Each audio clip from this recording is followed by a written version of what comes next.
Brilliant start off pole position for the number 66, the red line KTM of Joe Irving. Puffs of two-stroke smoke as Ryan Saxby legs off the line on an RS Racing Honda, but isn't able to get the brightest of starts, so he immediately set about cutting his way through the pack.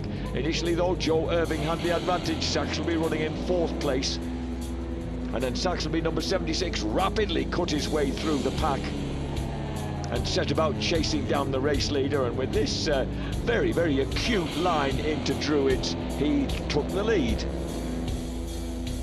So the returning, rejuvenated 38-year-old looking strong at the front, but Joe Irving responds, and the 16-year-old chef decides it's time to put a man old enough to be his dad in his place, and Saxby then finds himself really fighting hard against the likes of Jason Uribe and Jordan Weaving. He finally gets back in front of them through to 2nd place. Jordan Weaving moves through into 3rd place. And at the front, a great result then for 16-year-old Joe Irving from Holmfirth in West Yorkshire on the red line KTM. He takes victory in the first race of 2014. The restart to the Pirelli National Superstock 1000 Championship, first race of the season here at Brands Indy, and another absolutely scorching getaway for the pole man Danny Buchan, riding bike number 83 on the Qingdao WK Kawasaki. Everybody this time cleanly through Paddock Hill Bend, with Jason O'Halloran's Honda showing strongly in 2nd place.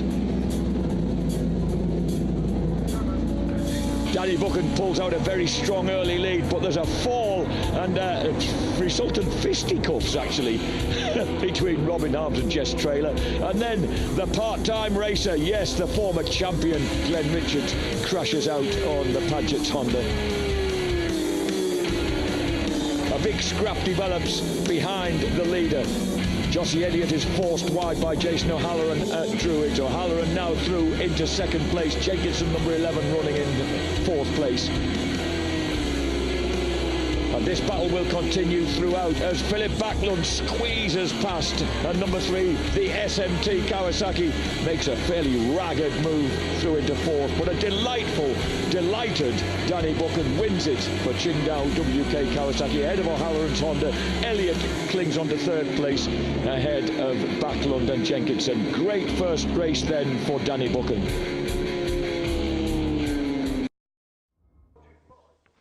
The first start of the Pirelli National Superstock 600 Championship.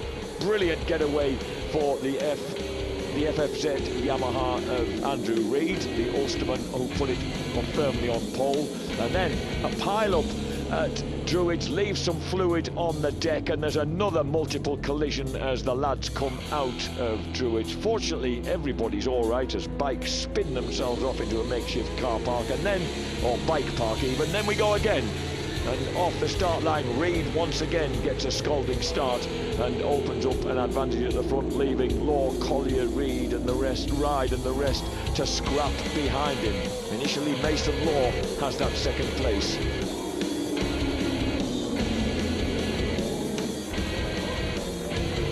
And then James Lodge begins to make his move through the pack.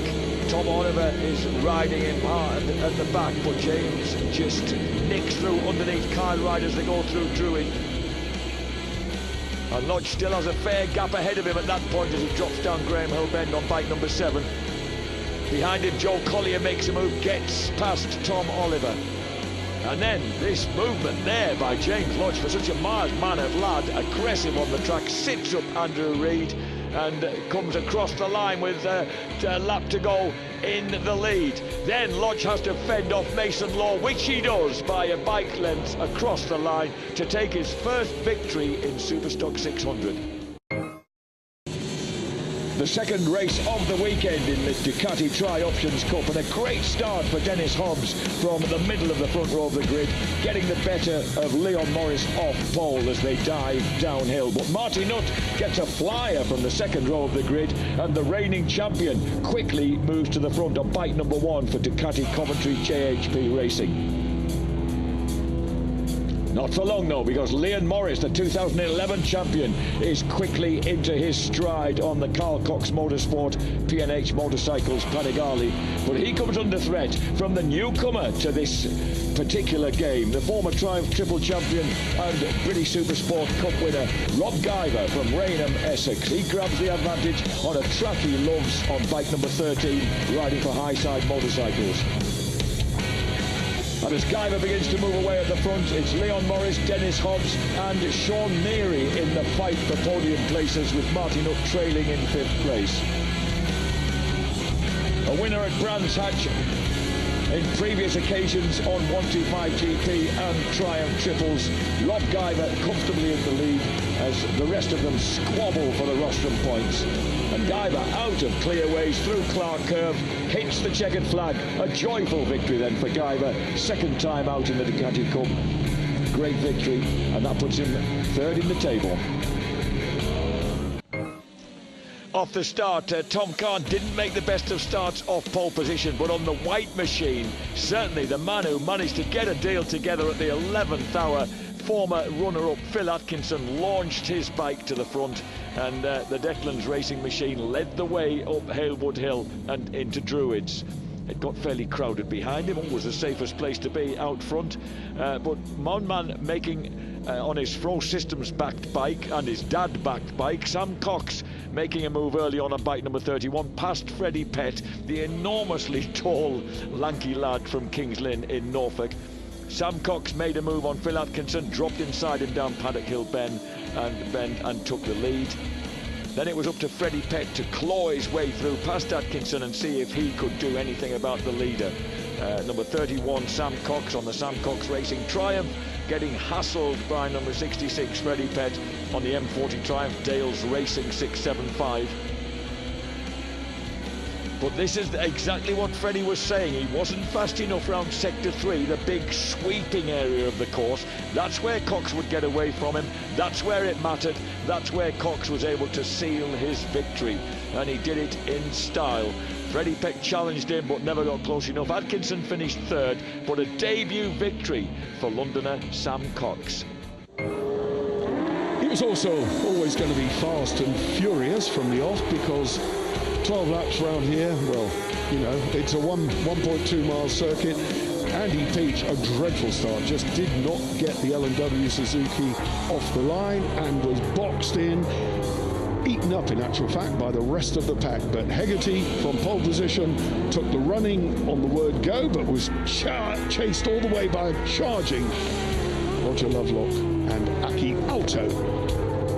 And at Paddock Hill Bend, he seized the opportunity, forced the BMW through, and there was no looking back, although Hegarty in actual fact a little bit out of shape after Lovelock's overtaking move, was a little bit unsettled. The Viennese Austrian Grandmuller number 97 with Callum Lawson put up a brave fight, got past Kershaw, was in the thick of the action, got himself into the points.